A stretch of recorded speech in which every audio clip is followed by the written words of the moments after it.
Dzina la Atate ndi la Mwana ndi la Mzimu Woyera. Amen. Ndikulandireni abale ndi alongo pano pa tiyankhuleni Ambuye. Lero ndi loweruka pa 12 Novemba chaka cha 2022. Ndi loweruka la mulungu wa 32 pa chaka. Ndipo tsiku la lero tikuchita chaka kapena timalemekeza Josephat Oyera amene anabadwa chaka cha 1580 ndipo anamwalira chaka cha 1623. Anakhala moyo uno zaka 43. Ambiri mwina tili m'malenje amenewo, ambiri tikuyandikira kumeneko. Sizitengera zaka zimene munthu wakhala kuti uchite zazikulu pamaso pa Mulungu. Iyeyu ndithu anabadwira m'dziko lija la Ukraine, mudzi wa Ukraine pano ikulimbana ndi Russia. Sono ku Ukraine nthawi imeneyo kunali aja amanena kuti ma Orthodox. Iyeyo anayesetsa ndithu kuyanjanitsa atatuluka mu chi-Orthodox nkukalowa mu chi-Katolika. Anayesetsa ndithu kuyanjanitsa mbali ziwiri zimenezi. Ngakhale anali ochokera ku banja lochita bwino, sanalabade chuma chakwawo, anasamala za Mulungu yekha. Ndipo analemba ndi kusindikiza mabuku ophunzitsira za mpingo akatekisimu. Anali kuyanjanitsa pakati pa akatolika akummawa komanso akatolika akumadzulo, Orthodox and the Roman Rite Catholics. Iyeyu ndithu chifukwa chooneka ngati sakugwirizana ndi zimene anthu ena amafuna m'Chikhristu mwawo, anthu anamchita chiwembu, anthu anamupha, ndipo iye anafera choona, anafera dzina la Yesu Khristu. Tipemphe Josephat Oyera atithandize kumalumikizitsana pamene pali kusamvana koposaposa kuyesetsa kugwiritsa ntchito luso lathu chuma chathu pofalitsa mthenga wabwino. Matho a mthenga wabwino akutipempha kuti tikhale anthu akhama m'mapemphero athu. Matho oyamba akuchokera mkalata yachitatu ya Yohane vesi ya 5 kulekeza 8. Amene akutiwerengera mawu oyamba ndi Mr. Juvencio Gumbo Yona, a Catholic Main Organization kuchokera ku Mtima Woyera Parish mu Archdiocese ya Lilongwe. Ndipo mthenga wabwino ndi monga adalembera Luka Oyera mutu wa 18 ndi 101 kulekeza 8. Ndipo amene akutiwerengera mthenga wabwino komanso kutigawira mawu ndi Reverend Father Francis Damaseke kuchokera ku Episcopal Conference of Malawi, ECM. Tiyena abale ndi alongo tisinkhesinkhe limodzi. Mawu ankalata yachitatu ya Yohane Mpostoli.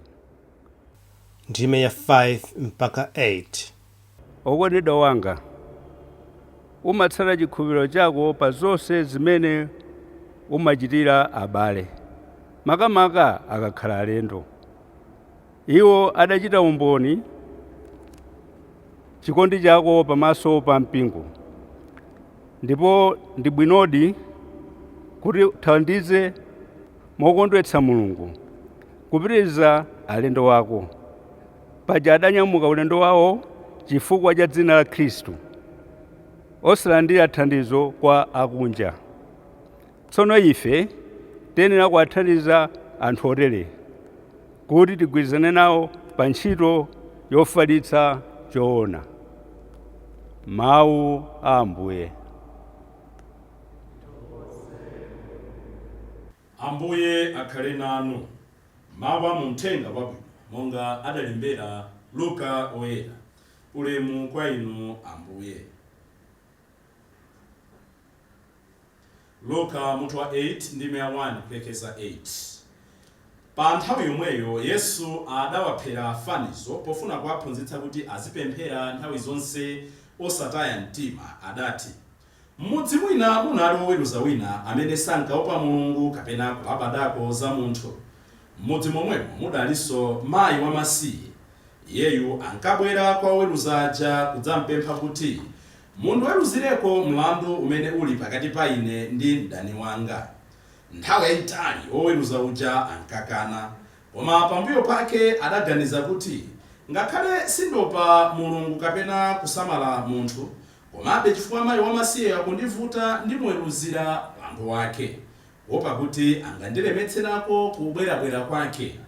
Tsono Ambuye adati, mwamvatu mawu a munthu oweruza osalungama uja.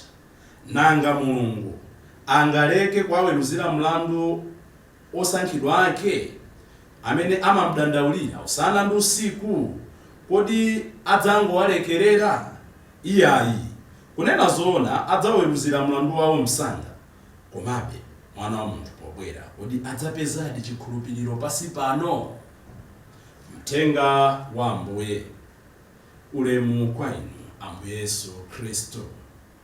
Uthenga umene tidawona la Mulungu la 29 pachaka akubwereza lero. Pamene tikupita kumapeto kwa chaka cha chipembedzo cha mpingo, akumabwereza mawu amene alofunikira kuti tikumbutsane mwina zimene tayiwala m'moyo mwathu. Ndipo lero Ambuye Yesu akumaliza ndi funso lomwelo limene adabwereza la Mulungu la 29 pachaka. Kodi mwana wa munthu pobwera adzapeza chikhulupiriro? Akawuyang'ana moyo wanga, akawuyang'ana moyo wanu, mmene timachitira, mmene timachimwira, mmene timakhapirana posathu, mmene timasinjitirana, mmene timapembedzera, mwana wa munthu pobwera adzapeza chikhulupiriro? Ansala yanga itithandize kuyamba mwatsopano. Mwatsanzo njira ina yosonyeza kuti mwina timataya chikhulupiriro msanga ndi pamene ambiri tipemphera timaona ngati Mulungu sakuyankha mapemphero athu. Ndapempha ntchito nthawi yayitali, ndapempha banja nthawi yayitali, ndapempha business kuchita bwino nthawi yayitali, ndikupempha mtendere m'banja mwanga Ambuye chauta, koma mwina for 5 years, for 10 years, for 3 years, mwina matenda sakuchoka, mwina mtendere sikubwera, mwina promotion sikubwera, mwina ntchito sikupezeka, nkufika pomataya mtima, kutaya chikhulupiriro. Ambuye Yesu akunena kuti tipitirizebe kupempha, tipitirizebe kumkhulupirira, chifukwa nthawi yake yoyenerera Mulungu adzatipatsa, Mulungu adzayankha mapemphero athu. Ndipo izi akuzipereka mchitsanzo cha mayi amene akuti amapita kwa oweruza 1 osakhulupirira Mulungu, 2 samalabada za munthu. Anati munthu woopsa, poyamba samalabada za munthu, samaopa kuti kuli Mulungu. Kachiwiri samalabada za munthu kuti awa ndolemera, awa ndosauka, awa ndolunga, awa ndotani, analibe nazo ntchito, amangoyendetsa moyo wake monga mmene ulili. Koma finally chifukwa kuti mayi uja amapita usana ndi usiku, ngakhala amankhidwa mwachipongwe, apangonena kuti anali kumukanira, situdzoti amamuyankha zotani. Mwina amalalata, amatafula, amphawi mutapita nuko, munditopetsa ine ndikugona, mukudzatani, mawu asafikeso, ina gadi mumuza asafikeso mawu. Koma that lady kept on pushing, kept on asking, kept on going, kept on knocking. Ndi Mulungu akunena kuti, Ambuye Yesu akunena kuti, monga mayi anaonetsera khama, kodi Mulungu wathu adzalephera kuyankha pemphero lanu? Adziyankhira okha, ayi sadzalephera kuyankha. Tiye tipitirize kumpempha, tiye tipitirize kupemphera, chifukwa nthawi zina zimene timaona ngati Mulungu akuchedwa, amangochedwa kuti aonetse, noti kuchedwa necessarily, koma amafuna kuti pakhale ubale pakati pa ife ndi Mulungu wathu. Choyambirira ndi chimenecho. Kubwera m'mawu oyamba, Yohane akufotokoza motamandira mkulu wina dzina lake Gayo akudyetsa amishonari titha kutero, anthu amene akulalika mthenga ngakhale iye samadziwa, koma atafika m'nyumba mwake anawalandira bwino, anapatsa madzi, anapatsa chakudya, anasamalira m'moyo mwawo. Ndipo Yohane akupempha kuti monga anachitira Gayo, tonsefe tikhalenso Agayo atsopano. Tingakhale bwanji Agayo atsopano? Poyamba kuthandiza iwo amene ali patsogolo mutumiki, ansembe, asistenti. Pamene tikukamba za kuthandiza, ambiri maganizo oyamba amangokhala ndalama. Ayi, kuthandiza si ndalama zokha. Yes, they need prayers. Priest, we need prayers. We need support yanu mmapemphero choyambirira. Chachiwiri, ndalamazo zikapezeka athandizeni muzosweka zawo zosiyana-siyana.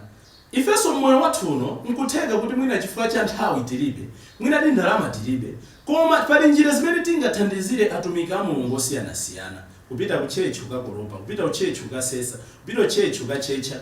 Ife amene tili ndi ndalama koma tikudziwa kuti titha kulalika mthenga koma chifukwa tilibe nthawi, kuwapatsa amene ali in the forefront kuti ayigwire ntchito on our behalf, tikhale Agayo atsopano.